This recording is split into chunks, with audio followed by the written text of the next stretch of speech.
자, 빈출 지문집에서 오늘 했던 거 정리를 몇 개만 보겠습니다. 154페이지에 154페이지 도시개발법이라고 나올 거예요. 여기까지만 체크합시다.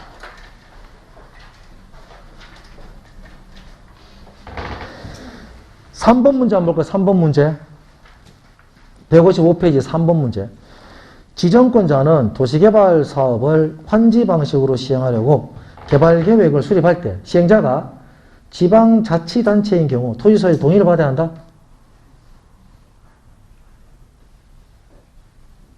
또 일어나면 풀 수 있나요? 개발계획 수립할 때 동의받는 거 무슨 방식일 때? 환지 방식일 때 동의를 받나요? 환지 방식 개발계획 수립할 때 동의를 3분의 2, 2분의 1 기억 안 나요? 환지 나오면 이제 전부 다 뭐예요? 3분의 2, 2분의 1이에요. 단 사업 시행자가 국가나 지자체일 때는 동의를 받을 필요가 없다라는 단서조항이 있어요. 예, 환지 방식 개발계획을 수립할 때 지정권자는 토지 면적의 3분의 2 이상, 소유자 총수의 2분의 1 이상의 동의를 받아야 한다. 다음, 사업 시행자가 국가나 지자체일 때는 동의를 받을 필요가 없다라고 해서 3번은 국가나 지자체는 동의를 받지 않습니다. 3번은 기억을 잘 하셔야 돼요. 하나 체크를 해 주시면 되고, 그 다음에 뒤로 넘어갑니다. 156페이지 1번 문제. 산업통상자원부 장관이 10만 제곱미터 규모로 도시개발구역 지정을 요청하는 경우에는 국토교통부 장관이 도시개발구역을 지정할 수 있다? 배웠는데 접목이 하나도 안 되죠. 중앙행정기관장은 국장에게 구역 지정을 요청할 수 있죠. 면적은 필요 없어요. 그래서 얘는 맞는 문장이 돼요. 10만 제곱미터 이상이라고 했으면 틀린 문장이 되는데 10만이든 20만이든 30만이든 100만이든 국토교통부 장관에게 직접 요청을 할 수가 있습니다. 산업통상자원부는 장관이잖아요. 중앙행정기관이니까. 그래서 1번은 그래 이 어지간히 공부해가지고요 시험 문제 탁 들어가면 답답해져요. 천천히 조금씩 해서 7, 8월달 문제풀이 할 때 전부 다 갖다 붙입니다. 그때는 그 문제를 외우지는 않아도 돼요. 답이 눈에 보여요. 나중 되면은. 그때까지 좀 기다리셔야 돼요. 157페이지 5번.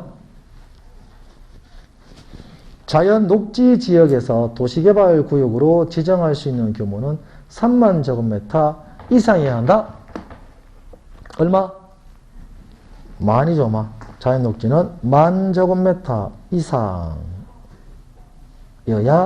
한다. 9번. 330만 제곱미터 미만 규모의 도시개발구역 지정 고시한 날부터 2년 되는 날까지 개발계획을 수립하지 아니하는 경우 2년 되는 날의 다음 날 도시개발구역 지정 해제된 것으로 본다. 근데 2년 되는 날이라고 되어 있죠. 다음 날. 왜 330만 미만이라고 했는데 이거 없으면은 이의신청 들어와요. 왜? 면적 없잖아. 330만이면 500인데 5년인데 그럴까봐 미만의 규모라고 딱 제시하는 거죠. 시험 문제는 이렇게 딱 부러지게 제시를 한다라고 보시고 159페이지 1번 국가는 도시개발사업 시행자가 될 수 없다. 될 수 있다. 가장 최근 나온 문제예요. 이게. 5번 조합 설립 인가 신청을 위한 동의서 산정에 있어서 도시개발구역 토지 면적은 국공유지를 제외하고 산정한다. 포함한다라고 말씀을 드렸습니다. 포함한다. 다음 160페이지 7번 조합원은 도시개발구역에 소재한 토지 건축물 소유자는 그 지상권자로 한다. 토지 소유자로 한다. 동의하지 아니한 자는 조합원이 된다 안 된다? 되죠? 동의하지 아니한 자도 토지 소유자로 본다 안 본다? 본다는 거예요. 동의와 관계없이 다 토지 소유자가 조합원이 된다. 자, 13번 대의원회는 개발계획 변경에 관한 총회의 권한을 대행할 수 있다. 대의원회가 할 수 있는 거 나오면 실시계획 작성 및 변경이에요. 개발계획은 대행할 수 없습니다. 뭐 경매상 관계없는데 일단 그거는 빼고 실시계획을 할 수 있다. 14번 의결권을 가진 조합원 수가 100인인 조합은 총회의 권한을 대행하기 위하여 대의원회를 둘 수 있다. 50명 이상이면 둘 수 있잖아요. 100인이니까 둘 수 있다. 요즘 시험 문제가 이렇게 좀 찝찝한 문제가 많이 나와요. 여기에 100인 이상이라고 나와서 어떻게 돼요? 틀린 답이 돼요. 100인이기 때문에 50명 이상이니까 가능하다. 제가 봐도 깎아봐도. 실시계획 3번 도시개발사업에서 실시계획을 작성하면 지구단위 계획이 결정 고시된 것으로 본다. 맞죠? 왜? 실시계획에 뭐가 포함되어 있어요? 지구단위 계획이 포함이 됐기 때문에. 그런데 지구단위 계획이 결정 고시된 것으로 본다. 작성하면이라고 하면 안 된다는 얘기죠. 실시계획이 뭐가 되면? 고시가 되면. 작성 고시가 되면.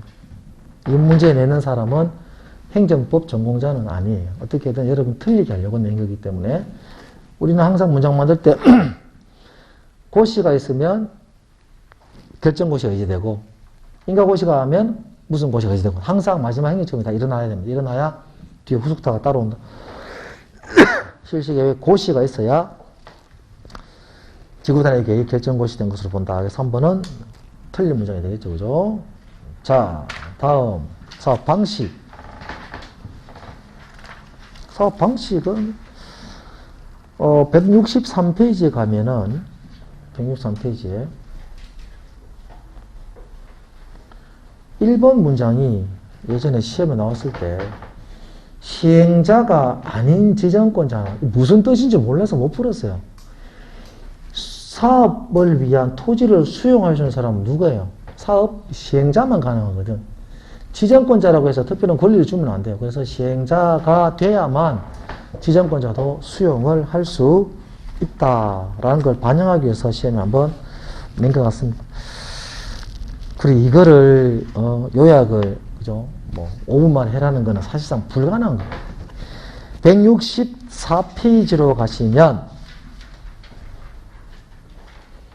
3번 지방공사인 시행자는 토지 소유자 동의 없이 도시개발 사업에 필요한 토지 등을 수용 또는 사용할 수 없다. 지방공사는 이런 규정이 필요가 없죠. 자, 그러면 토지 소유자 동의라고 되어 있는데 민간 시행자가 도시개발 사업 수용 방식으로 하려면은 뭐가 필요합니까? 민간 시행자는 도시개발 사업을 수용 방식으로 할 수 있어요, 없어요? 할 수 있죠. 어떻게 해야 돼요? 3분의 2 이상을 소유하고 2분의 1 이상의 동의를 받아야 수용할 수 있다라고 나와 있잖아요.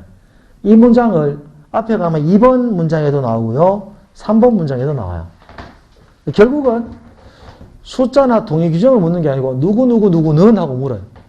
지방자치단체는 이런 규정이 필요가 없고요. 한국토지주택공사도 이런 규정이 필요가 없어요. 민간만 들어가는 규정이니까. 토지상환 채권 한번 볼까요? 채권 문제는 6번 문제. 지방자치단체, 지방공사인 시행자는 은행 등의 지급보증을 받은 경우에 한하여 토지상환 채권을 발행할 수 있다. 민간일 때 지급보증이라는 단어가 들어가죠. 그리고 165페이지 13번은 앞에서도 봤지만 원형지 공급가격은 개발계획이 반영돼 원형지 감정가격으로 하면 안 되죠. 감정가격에 공사비에 더해서 서로 협의한 가격으로 결정을 하게 됩니다. 14번 원형지 개발자인 지방자치단체는 10년 범위에서 대통령령으로 정하는 기간 안에는 원형지를 매각할 수 없다. 국가고 지자체는 매각 제한을 받지 않는다. 환지 방식 한번 볼까요? 환지 방식. 3번 문제. 166페이지 3번. 사업 시행자가 환지 계획을 작성한 경우에는 특자도, 시, 도지사 인가를 받아야 한다. 이렇게 나오면은 두 군데 다 틀렸죠. 행정청이 아닌 시행자인 경우에 인가를 받는데 인가권자는 특자, 도, 시, 군, 구청장이 됩니다. 특자도, 시, 군, 구청장. 자, 이제 168페이지의 환지 처분. 1번 문제. 지정권자인 시행자는 국토교통부 장관이 준공검사를 받은 60일 안에 환지 처분을 하여야 한다. 준공검사 누가 합니까? 지정권자가 준공검사죠. 지정권자인 시행자는 준공검사를 따로 하지 않습니다. 공사 완료 공고하고 60일 안에 바로 환지 처분을 하면 돼요. 본인이 제일 높은 애인데 다른 데 준공검사를 받을 필요는 없어요. 이렇게 해서 이런 문제들이 자꾸 계속 나오거든요. 읽어보면 왠지 맞을 것 같은데 기관의 레벨에 따라서 들어가는 것들이 다 달라집니다. 지정권자는 아무것도 안 해요. 그냥 본인이 알아서 다 하면 돼요. 지정권자 아닌 사람들은 준공 검사를 받아야 되겠죠. 그래서 1번 됐고, 그 다음 3번 환지 계획에서 환지를 정하지 아니한 종전 토지했던 권리는 환지 처분 공고된 날의 다음 날 끝나는 때 소멸한다. 환지 처분 공고된 날이 끝나는 때죠. 다음 날 들어가면 안 돼요. 소멸하는 거는 끝나는 때. 6번 채비지는 환지 계획에서 정한 자가 환지 처분 공고된 날에 해당 소유권을 취득한다. 채비지는 시행자가 환지 처분 공고일에 다음날 소유권을 취득을 합니다. 이렇게 돼야 되겠죠. 위 5번 한번 볼까요?